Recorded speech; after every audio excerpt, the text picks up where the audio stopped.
What up? My name is Kevin. I'm an adventure photographer, and today I'm going to talk about some sick adventures that you can do in South Africa.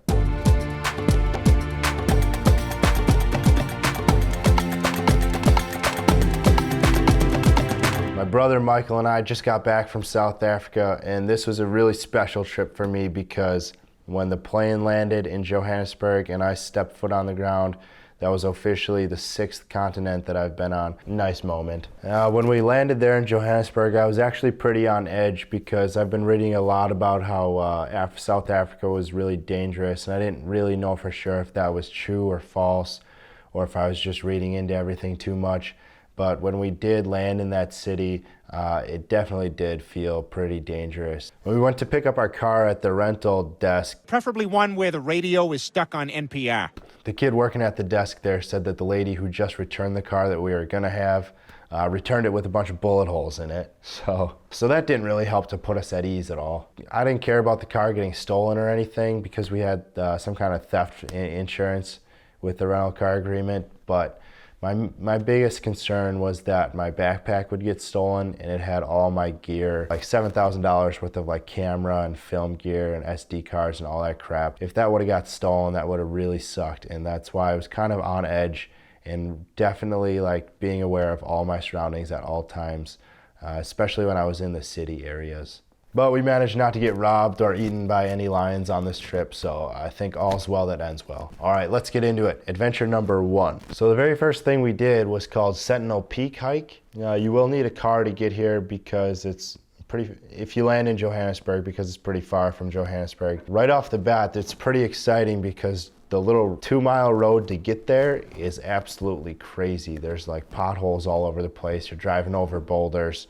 We had like a mini SUV thing, like a crossover car, and it actually handled it pretty well. But I was pretty worried there for a lot of it that we were gonna get the car stuck on a rock or just like totally scratched up. But we made it through the little road, and then once you're through that little gravel road, that's where the hike starts. Now, the Sentinel Peak hike is a hike, kind of basically it's up a mountain to some tabletop mountains. It kind of reminds me a lot of the Grand Canyon. The mountains that you're climbing are essentially the Lesotho border.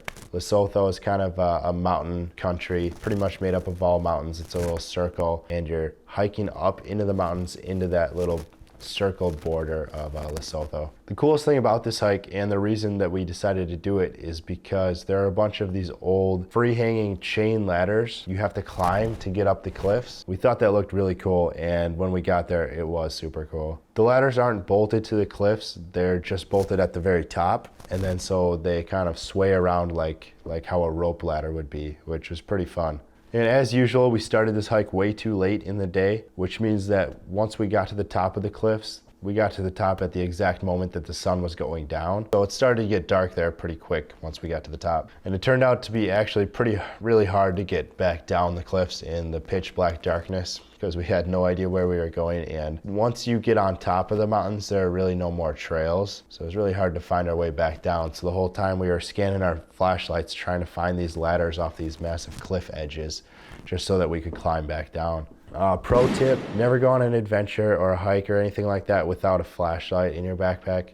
There's been so many times when I need a flashlight, and luckily I have one with me. Flashlight that I've been using, I'll stick in the description below. Side note, one time me and my friend Tyler were in northern Montana in Glacier National Park, and we forgot our flashlights, I think. I'm super hungry. We forgot our flashlights, yeah, because we had to use our phone flashlights when we went through the woods in complete darkness, and we knew for a fact that there were grizzly bears everywhere because people saw them on the trails and they left and they like closed the park down. We need Tyler to get on this rock like a goat and just... Where's the goat? Like a crazy goat. The goat's on top of the rock. Anyway, you should always bring a flashlight. But before we went down the cliffs and finished the hike, we hung out on top of the mountains for a while because it turned out to be a blessing in disguise that the sun went down and it got super dark, because what we then saw were the most beautiful stars we've ever seen. You could see you could see all of the heavens in all their glory because there wasn't a city, there was no light pollution for like 200 miles. The moon just went down below the horizon, so the moon wasn't up anymore. There were no clouds, and I forget what altitude we were at, but in Lesotho there, the altitude is really high, so you're also blocking out a lot of the haze and the cloudy atmosphere that you would get at a lower altitude. So all of these things combined just created the most beautiful stars you could ever see. I tried to take some astrophotography pictures, but I didn't have a tripod, so it was kind of hard, but I managed to snag a couple decent ones. All right, guys, that's pretty much it. So if you're looking for an epic, awesome hike, get to see the stars, get to climb some sick chain ladders, do some cliffs, do some hiking, do some exploring, definitely hit up Sentinel Peak if you're in the area. We got some sick hikes coming up. In 2 weeks, me and my brother are going to Guatemala. We're actually gonna film some stuff this time, make a video of some volcanoes out there. So if you wanna see me and Michael climb some freaky volcanoes and do some other harebrained activities, definitely follow the channel. We'll be posting that as soon as we can once we return. And stay tuned to this sick outro clip. It's going to be a sneak peek of the next hike in Africa, one of the most beautiful places in the entire world that I've ever been. And I'm going to show you how to do that in the next video. Bye.